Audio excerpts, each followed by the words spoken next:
Okay, this is about the magic lens that I showed you yesterday. I might as well talk about it now.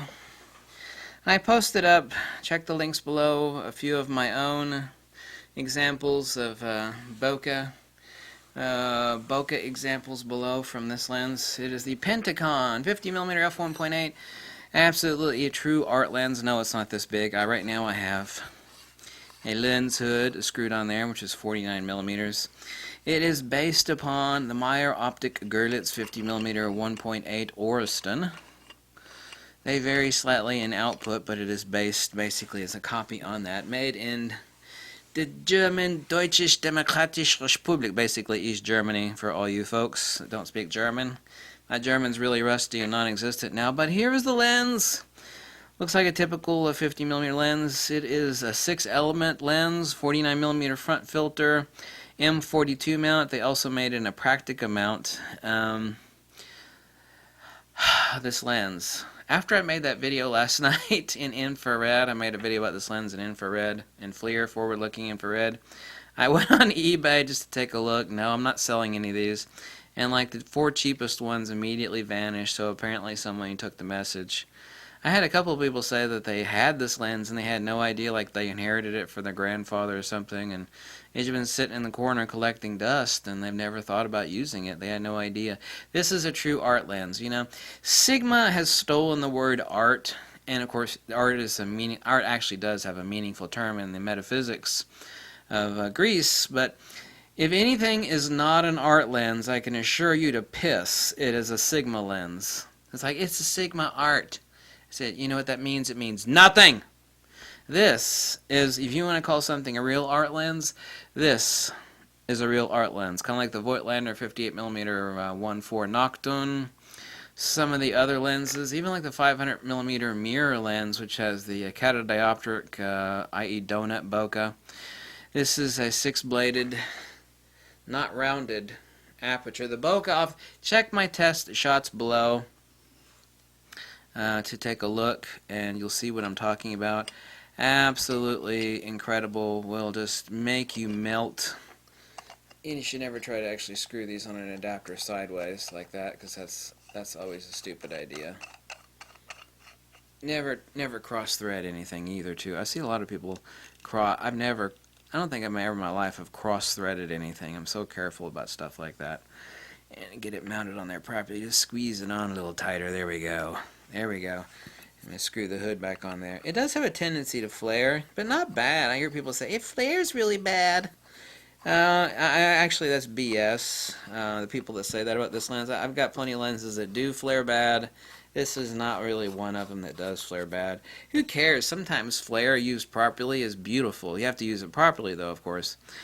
So that it is, that usually most of these are marked on the front. It's the PENTACON 50mm f1.8. On the front it'll say auto. There are 4 different versions of this. They're all the same, they just took slightly different design changes.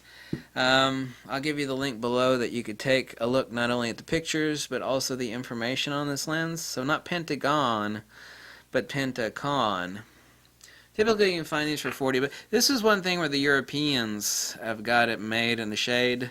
Since this came out of East Germany for like Europeans and Russians, most of these are cheaper than piss, but they're all in Europe. It's like America does not have many of these lenses.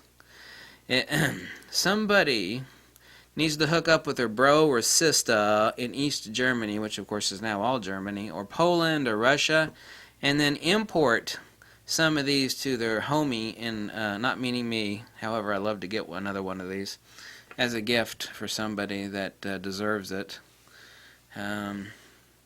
Import these into the United States for a sale, because there ain't many of these for sale in America. Anybody that has this lens, well, most anybody, you might find one at the flea market or something like that.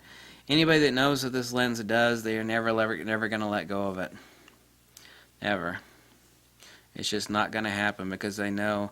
Anyway, check the links below. When you see the bokeh that this lens produces, your heart will melt, and you'll go, "Oh my God, I gotta own this lens!"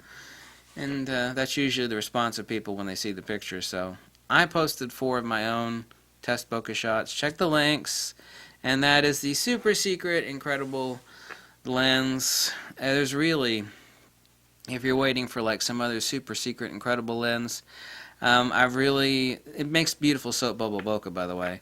I'm not going to come up with anything that's going to top this. I'm just not. There are actually some that are just a tiny hair better than this that are insanely expensive and insanely rare. And like finding one is just like finding a dragon alive, you know, which is basically impossible. Or finding a unicorn, let's just put it that way. So you just got no chance in hell unless you got tons of money and, you know, you just can find one that some dumbass is willing to part with because it's so good. Anybody that knows what it is. Those very few lenses that are better than this are basically unobtainable. They're not unobtainable, but they're basically unobtainable. So this one's cheap, and it's absolutely just a bucket of tits. Did I say that? Yeah, I said that. It's silk, sex, and sugar. It's tougher than woodpecker lips. It's just, it'll make you happier than a pervert in a porn shop. Oh, man. Somewhere along the way, my mind got twisted like a piece of hot iron in the hands of a blacksmith. But I'm not wrong about this lens, so there it is, folks. The super secret, incredible, ultra awesome, super duper PENTACON 50mm f1.8. It is worth every penny of what you'll pay for it, and then some. Okay? I hope I made myself clear and enunciated myself distinctly, and yep, you'll love it. Okay? Bye.